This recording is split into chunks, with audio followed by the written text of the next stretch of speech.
Welcome to Let Me Fix This. Enjoy the video. You start by opening the Compass app and confirming location access. This lets the watch use GPS and magnetometer together.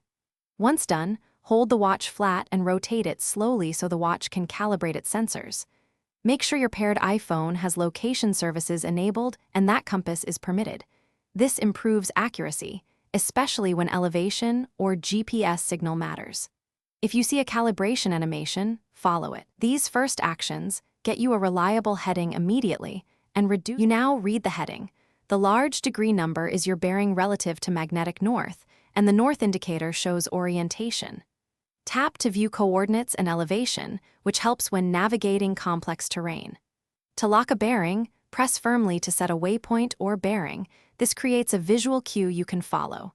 Once set, walk and keep the heading centered to stay on course. Make sure to check the declination setting if you need true north rather than magnetic north for precise navigation. To finish, exit the Compass app and clear any saved bearings so your next session starts fresh. If the heading feels off, recalibrate. Open Compass and perform a slow figure-8 motion or toggle compass off and on in settings. This forces the magnetometer to realign. If problems persist, remove metallic cases, keep other electronics away, and test in an open area.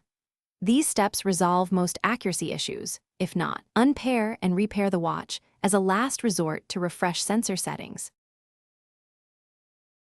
Thanks for watching. If you found this helpful, don't forget to like and subscribe.